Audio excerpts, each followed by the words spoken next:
Today's video is going to be a Crested Gecko care guide.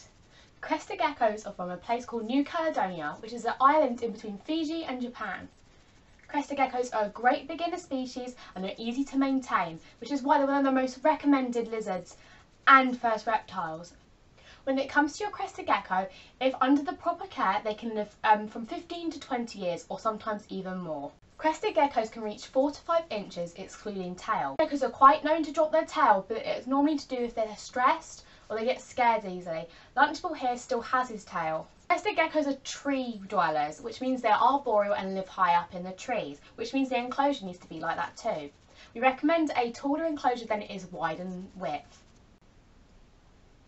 Exoterra makes them the best glass enclosures. They're also really good because they hold humidity in easily. I recommend giving your crested gecko a 45 by 60 centimetre enclosure. Lunchable here is currently in a 30 by 45, but he will be getting an upgrade hopefully at the beginning of next year. You can go bioactive for your crested gecko, which means you have live plants and you have cleanup crew to help with the system.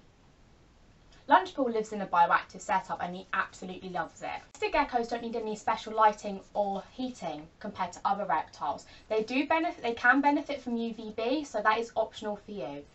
Also, if your room doesn't get to the correct temperature, you will have to add a heat mat or some above heating for them.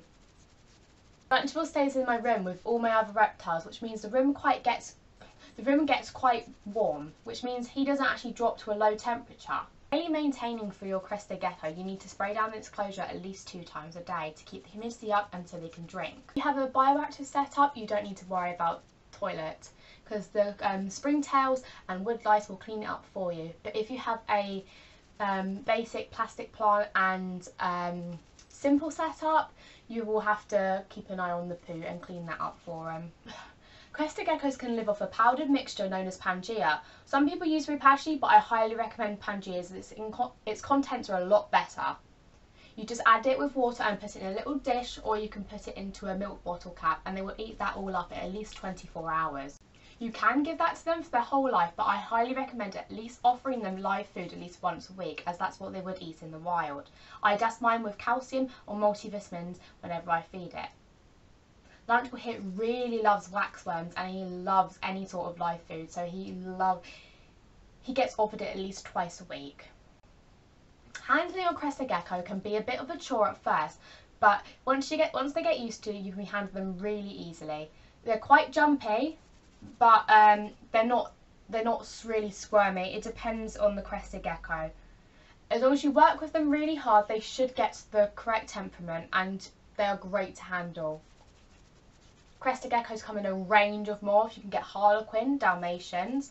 Range of colours, you can get them red, white, yellow. Lunchable here is just your basic Harlequin. He's absolutely gorgeous and I love him to pieces. Hope you guys enjoyed and I'll see you guys all next time. Bye bye. Lunchable here is currently about a year old and he's fully grown. He's a perfectly tame and he absolutely loves. I can't do this, can I? Lunchable here lives in my room with all my other reptiles, so my room stays. Crested gecko's diet is actually quite simple. Crested geckos can live off a powdered mixture